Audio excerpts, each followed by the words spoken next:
Welcome to Swinger University, your horizontal enrichment program. Bringing you an educational podcast about swinging. Here are your hosts, Ed and Phoebe. Today we're talking about dating versus hit and quit. Which do you prefer? We decided to talk about this topic today because we just got back from a date last night and we thought it was kind of timely.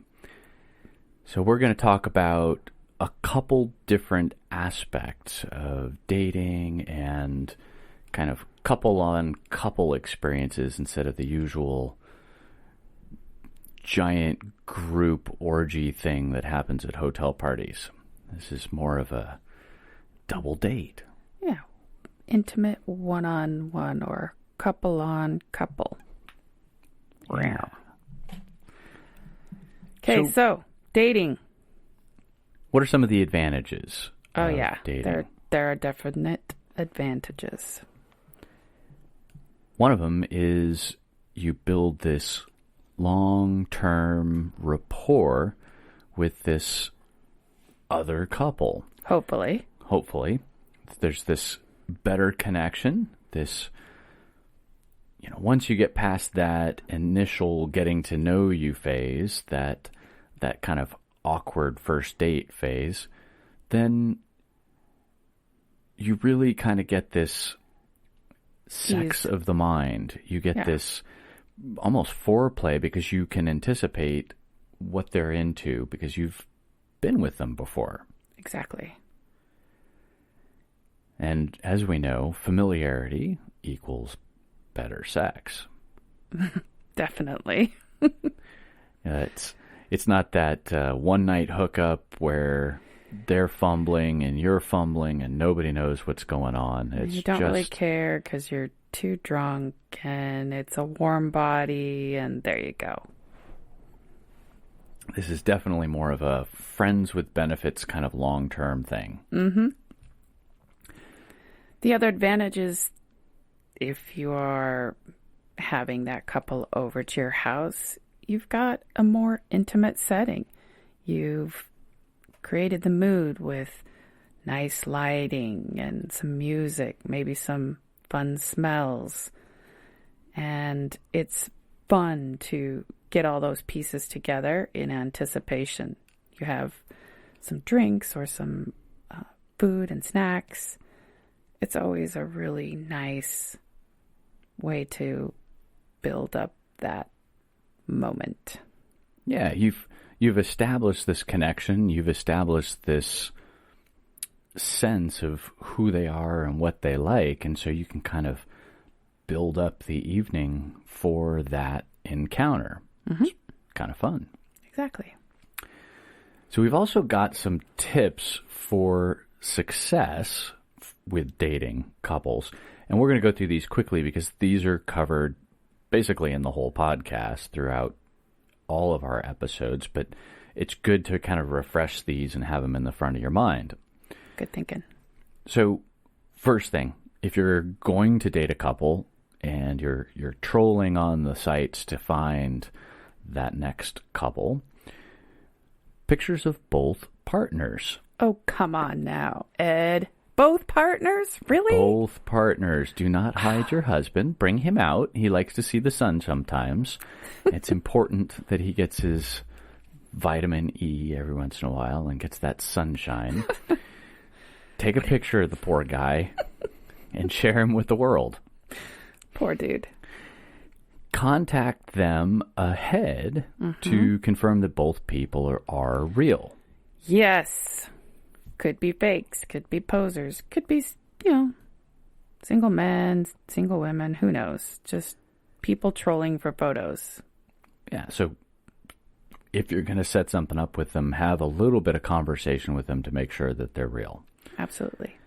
Although, one of our next tips will kind of do some risk mitigation, and that is schedule a short drink date. Yep. So don't plan for many hours. Plan for, an hour or two to just go meet these people and have some conversation over a few frosty beverages. It's not a 2-hour multi-course meal. You're not stuck there. You're not getting stuck with a bill. And if they don't show up, you just have a drink with your partner and dance or go home. Mm-hmm. But short drink date. It's also in a public place for those people who are a little safety concerned. Preferably noisy, good atmosphere. You don't want too many people overhearing your conversation. Right. And have a nice backup plan in case the date doesn't go well. Then you and your partner can either meet another couple or go have a good time yourself. Exactly. Hence the exit strategy. Right. Expect to be able to, or have a plan for getting out or just ending the date gracefully. Yes. Sometimes you just don't hit it off. And so figure out a way to say, it was really nice meeting you both, and we're going to go now. Yeah. And the last thing is, if the date's going really well, have a signal with your partner or excuse yourselves for a minute to have a quiet conversation and get on the same page as to whether, are you going to fuck on the first date or not? Some people do, some people don't. But hey, if you really hit it off with somebody and the chemistry is there, sparks are flying, maybe you just go to the next level. Exactly. But you got to be able to have the conversation, and one person shouldn't commit for the other. Yes. Your exit strategy could be, too, to just say, we don't fuck on the first date. And then, people know that. There's no pressure. There's no expectation. Because, I don't know, probably 9 out of 10 times that's not going to happen. And some couples have that strategy anyway, no matter how good they get along. Because it takes them time to step out of that situation and think about it and regroup. Process those feelings, make sure that you're all on the same page. Maybe they notice something that you didn't. Right. You get that time away from the spur of the moment to make a decision. Yes. It's safe. Yeah. Not quite as exciting or fun, but sometimes jumping all in too quick, you don't have that perspective, and then later on you kind of regret a little bit, or you're in an awkward situation where you feel less confident saying how you feel, and maybe you end up taking one for the team, and that doesn't always go well. Well, for some people it goes well, but depends on everyone. Depends on what kind of a hit depends on your perspective. Too. Yeah, how it works for you. So we opened saying that we went on a date last night, and this is actually a pretty cool story. We'd met this couple online through SLS, and they contacted us and sent us a Kik message, and we'd been exchanging information, and this was before the Halloween party that they'd contacted us, and so they wanted to have some good conversation to kind of get to know us, and we're a little afraid that the Halloween party was going to be not conducive to having those kinds of conversations. Right.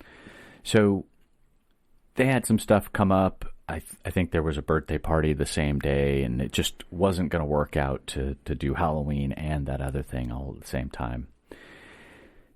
So we'd said, what about the weekend after? What do you have going on? Worked for them, worked for us. This lady had reservations, a time, the date, all of it figured out, coordinated with me weeks in advance. Oh, yeah. She was on it. It was like... She wasn't messing around. This date, yes. Do you have a favorite restaurant? Yes, Socolo's. Great, we're going there. Boom, boom, boom. Everything was set. She messaged me back. Reservations Babysitter made. scheduled. Bam. Yeah, 2 weeks. It's like, what? the heck? This is so unusual. We've never met anyone this on the it. ball. Just dialed. We didn't know what to do. We were like, what? What's happening now? Hell just froze over. A non-flaky swinger. Oh. So last night, we getting ready for the date, primping and pruning and cleaning and all that. And we get a kick message that PG&E, in their infinite wisdom, decided to kill the power where they lived. Mm-hmm. So here we are thinking there's a date, but they don't have any power. Mm-hmm. Needless to say, they said, "Oh, we're still coming." Can you believe this? They're like, "We've got to make some changes because, there's no power at the house, but we're going to be there." Mm-hmm. And I gave them an out. I said, "Hey, totally get it if that's not going to work out. And if you need to push it back, just let me know." Yeah. About 20 minutes later, text back and say 7:30 instead of 6:30. It'll be great. Perfect. I'm like, yeah, no problem. Mm-hmm. We decide to go a little bit early to kind of snack a little bit, kind of take off the hunger. And 7:30, lo and behold, they walk through the door. We get our table. We get drinks. We have a fantastic conversation. Everybody's just gelling. It's just great. Yes. Remind me. You know what? I'm just going to interject right here. This woman was so motivated. She had her husband plug her curling iron into his truck because he had some sort of converter thing. Yes. So she's outside with the truck with her mirror perched on a rock, curling her head with her phone flashlight. That's how motivated this woman was. I was like, I love you. I mean, That's... we could hope that it was us. Like, they were so motivated to go on a date with us that they were not going to let anything stop them. But I think this woman is just Superwoman, and she's just got it dialed. She's awesome. She I was was awesome. impressed. I was like, wow. Her husband was also on the ball. Oh, yeah. No shower water, so he went to the gym and took a shower there. Oh, yeah. So They made it they happen. made it happen. I know. Just on it, like I said. And we had a good time. We did. Great conversation with them. So a lot of fun. easy. We've set up a second date, and we both confided in each other later in the evening that we both would have fucked on the first date. Yeah. But we didn't last night. No. But yeah, talk about a dating success story. So Yes. contact, timing, setting up the date, Confirmation. being persistent, and just taking care of business. Absolutely. So no exit strategy needed for that one. Nope. All right. Disadvantages to dating, Ed. Well, Yeah. we can talk to these two. Yeah. Can be It's- very time consuming. You have to sift through a lot of profiles. And as we said earlier, a lot of the profiles don't have pictures of both people. So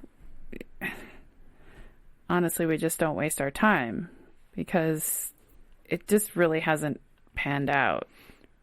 Either they don't respond or the response is not non-committal. Right. And when you do request a picture, you get a dick pic or a boob pic. And I guess our fault is not asking for a face pic. Right. So, And a lot of people will not send those unless they're on something like Kik. So That's true. You surf the profile, you find the couple, you read their details, you go, okay, they're great. They match up. They seem like compatible. Mm-hmm. You click on the gallery, you look for the pictures, boob, boob, boob. Okay, no faces. So now you got to contact them back and say, hey, we didn't find any pictures. Would you mind? Would you mind sending something so we know who the heck you are and what you look like? Yeah, so we know who we're meeting. And then you still aren't guaranteed that they're actually who they say they are. So it's a very long process to get to the restaurant, to get to the bar. It is. And some of the success that we've had, too, is by meeting people at these events. That way you have a built-in backup plan for everybody. Well, and you've already cut the coordination out, and you've cut the profile surfing out, and you've cut the picture thing out. Right. Because they're right in front of you, and you're both at the same place at the same time. So, right. And we had good friends that had good communication and pictures of the individuals, of two separate couples. They were supposed to meet at the event. Right. And when they met at the event, neither were not couple who they said they were. Anything like their pictures. So they were very disappointed. But they're at a 2-day event, so they had lots of other opportunities to meet other people and have other great experiences. That would be us, by the way, the other great experience. Oh, was that me pointing fingers at myself? Yeah, that was... Cha-cha. Oof. Let's just say we didn't get to bed until 5 o'clock that morning. That was a first. And that's okay. I would do that all over again. All right. I am the happy backup plan. Anytime. Yeah, I'm happy to be the backup plan. Yep. We're a sure thing. So, sifting through profiles is the first part. Once you've gotten through all that, now you're coordinating dates. Right. That's the hardest thing. Hell, Phoebe and I can't even coordinate dates sometimes for ourselves, and that's only 2 people, and we live together. It's tricky to get 2 different households all on the same calendar, right? That's the key, household, because households contain more than 2 people. Right. And kids with soccer practice, band practice, whatever, cheerleader practice. You've got 2 partners in a different house with their own job schedules, their own hobby schedules, soccer league. Yep.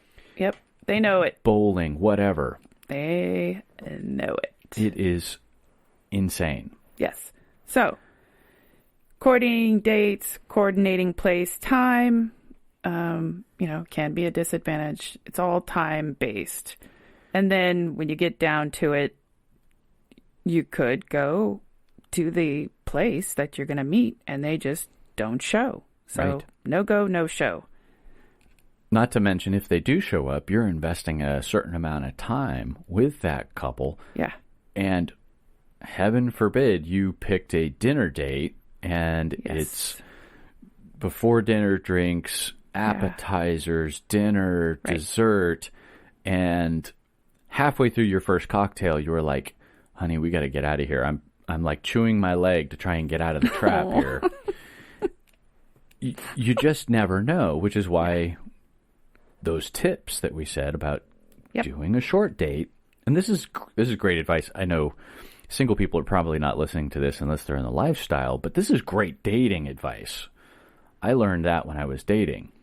No first date dinner dates. Just don't do it. They could be crazy, and you do not want to be tied to a table with crazy. Don't do it. Okay, so also never do your first date at your house. Never. Why is that, Ed? Well, they could be crazy. And you've invited crazy into your house. Yeah. But that's like worst case scenario. Yeah, we've the never other portion had that is experience. It just may be awkward. Mm-hmm. You just don't have anything in common with them. They don't look like their pictures. Right. You think UPS has brought you a package because this person shows up at your door, and you're like, oh, no, that's the date. I was not expecting that. Worst case, Wait. she shows up, and the guy that she brought is not the guy in the picture because that was Right. from 20 years ago. Yeah. Anyway, don't and invite most them to your importantly, house. you don't have a backup plan. Always have a backup plan. Always have an exit strategy. How would you get them out of your house if you had invited them over for a first date? What's your exit strategy? Right. Ed told me earlier, he said, just ask them to leave. Easier said than done. I fully acknowledge that, but sometimes you're going to have, I mean, if you've invited somebody to your house, you're going to have to say, hey folks, I hate to say this, but this is not working, and we're going to have to call it. So it was nice meeting you, but Yep, I know. you don't have to go home, but you got to get the hell out of here. Oh, yeah. I tend to be a little more subtle. I don't like to wound people. I feel slightly responsible for how they feel. I know I shouldn't, but so I try a little more subtle social approach, like yawning. And that's the first stage. You try that. You obviously go to the gentle approach, the gentle. Oh, I forgot I've got this, Work thing. early thing tomorrow morning, whatever. Most people who are aware and respectful, they pick up on those Right. hints. See note 1, if they're crazy, they may not pick up on that. But try not to invite crazy back to your golly. house. And that's why you don't do the first date at your house. Okay, we've never actually had crazy at the house, thank goodness. But No, to those people who have, we're so sorry. that's right. All right, sometimes you'll have a hit and miss.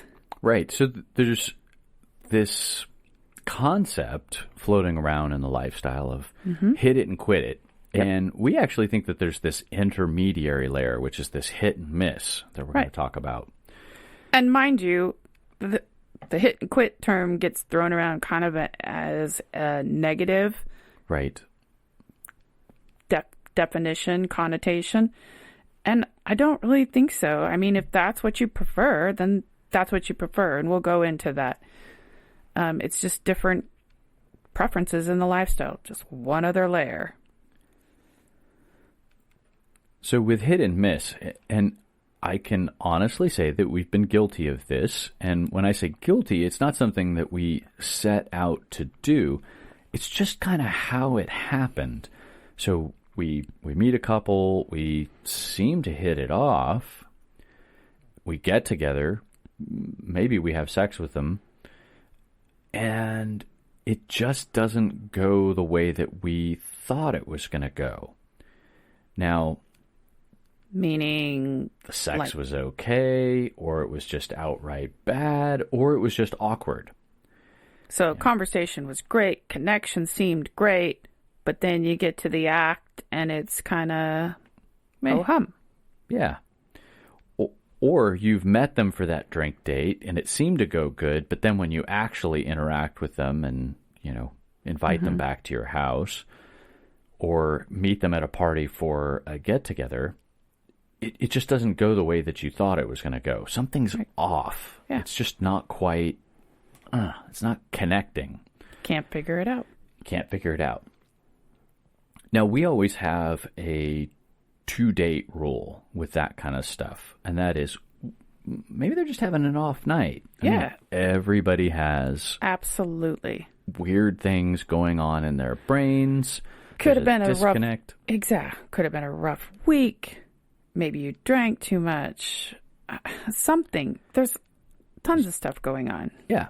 So we give them the benefit of the doubt, and we give ourselves the benefit of the doubt. I mean, heck, we can be off on a night too. Absolutely. And so we'll always reach out and go, and maybe it was us, maybe it was them. Let's try again. Yeah. I'm all right with that. The point where it's not okay the second time, that's where this starts to fall into the hit and miss. Now, I mean, you could have a disastrous first encounter and not even bother with the second one, and that's definitely a hit and miss. I mean, it can just go bad. And we've had those experiences. We talked about one of those on the cruise where the guy was just rough, just abusively rough, not like violent, but not passionate or compassionate, Right. not empathetic and not listening. Right.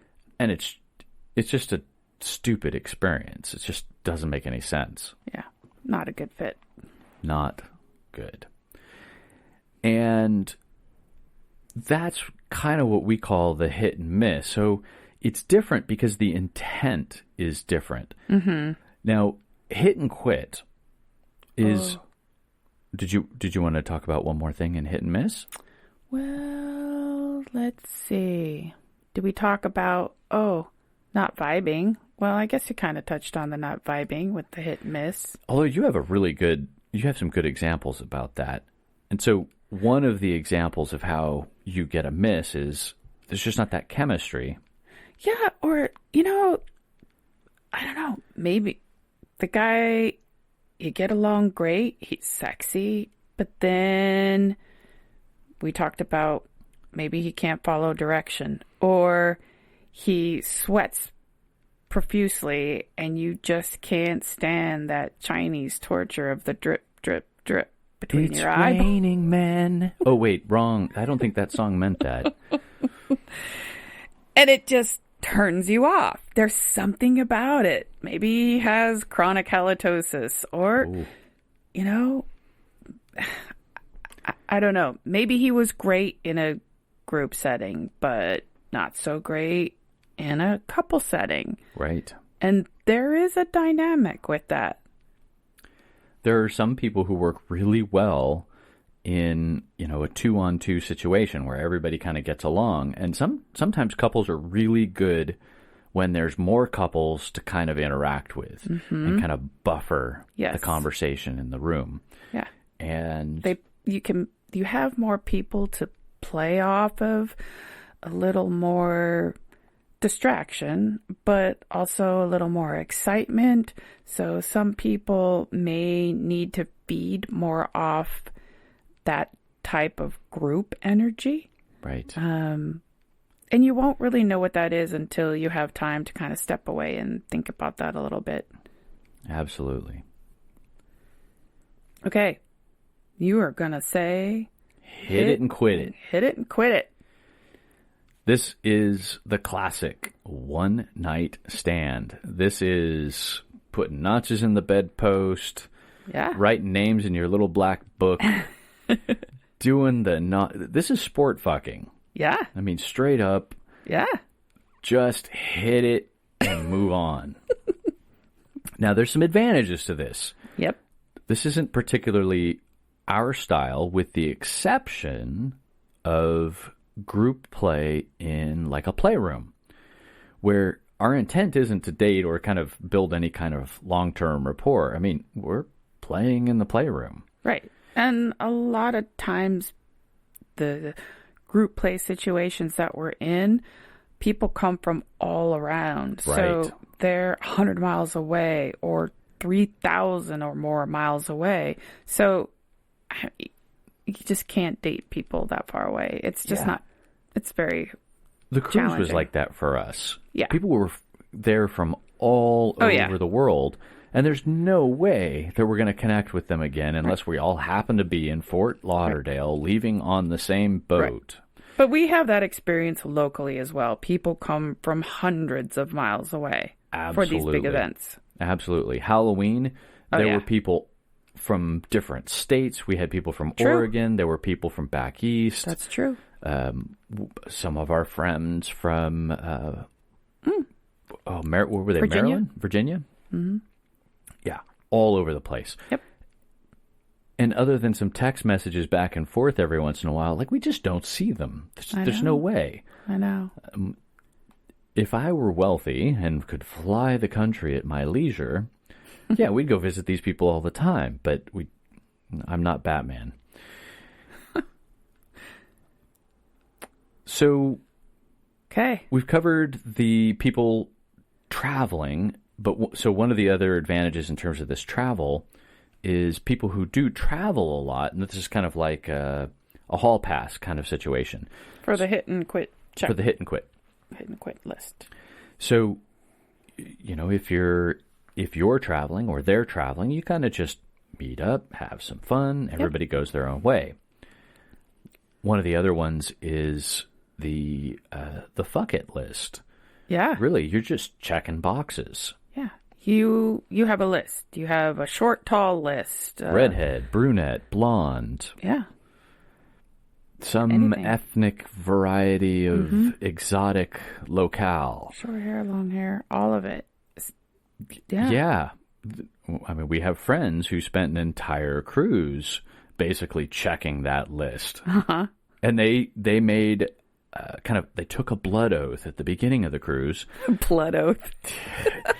to literally not do the same couple twice, just because they'd never done that before. And move outside their box. So they stretched their comfort zone. Checking boxes outside the box. Yes. Woohoo. And that's totally legitimate. Yep. Most people have this kind of this internal checklist of things. You're like, I've always wondered. Mm-hmm. I've always wanted to drive a Ferrari. Yeah. And this kind of hit it and quit it. You've checked that box. You scratched that itch. Huh? Do you want to itch it some more? You want to, maybe. But maybe not. You're like, okay, that wasn't any different than I thought it was going to be. Right. So you just move on. Yeah. I don't have a checklist. I have preferences. But they're pretty broad preferences. Maybe I have a small checklist. Ed's looking at me like I'm insane. But I guess I do have a very small checklist of like one item. I think we all have checklists. We may not be aware of them. Some people have written them down. Like, it's in a notebook someplace, and they go, item number 143. Check. I've got some things I'd like to try. Yeah. And and I've been slowly checking through them, and some of them I want to revisit. Yeah. And I think that's two of our check boxes are ones that we were like, okay, we tried that, but we want to try it again because it wasn't as good as we wanted it to be. So we want a do-over. Mm-hmm. And emphasis on the do. Mm-hmm. Yes. We've got a few of those. Yes. It's like going to the candy store and you get to sample and then you're like, ooh, that was really good, but I think I need another sample of that. Pardon me, can I get a pound of this to go? I mean, I don't. The C's chocolate sampler's okay, but you just kind of made me thirsty for more. Can I get a bushel? Delivery. One of the nice things, too, is that this is a time saver. You don't have to date them. You don't develop this long-term connection. You don't have to kind of invest serious time in it. And some people are, like, really efficient with this. Oh, yeah. And that is make contact. If they don't follow through, they don't have pictures, you don't even contact them in the first place. If they don't follow through, you don't bother. You just drop them and you just move on. Yep. In other words, don't waste a bunch of time on people who aren't even going to follow through. Yeah. Like, you're wasting your time. Yeah. Don't do it. So they do. They just kind of rip through, find the first available person that's on their list, and if it works, it works. You make it happen, you do it, and you move on. Mm-hmm. Disadvantages of that would be your experience may not be quite as rich and fulfilling. Right. Because you haven't spent enough time with that same partner to communicate what you like and what you don't like, or for them to have enough time to discover your buttons. Yeah. Now, if you're a really good communicator Yes. and you like giving direction, And he's good at following, or And he's she's good good at at following, following, then you it can might be able to Sure. get them on the first date and go, no. Down, left, right, swirl, twirl, Yep, harder, faster, deeper. longer. Bam. But not everybody's good at following directions. Or giving. You may not be comfortable giving directions. And if you're not good at giving directions or not comfortable giving directions, hit it and quit it may not be very satisfying. Right. It's quick, it's efficient, but you've got to be a type A personality Yeah, I to would do think it so. really well. Yeah. You gotta be really confident in your sexuality and know what you want. And if you want to ride him like a cowgirl, sorry. Now, if you happen to be Do a it. dominatrix and you are all in control, Yeah. then maybe that works out really well for you. Of course, we like to repeat if it's really good. And if they follow directions really well, wouldn't you want more of that? You're always responsible for your own orgasm. Indeed. Now, one of the key things that we like to do when we date is the follow-up.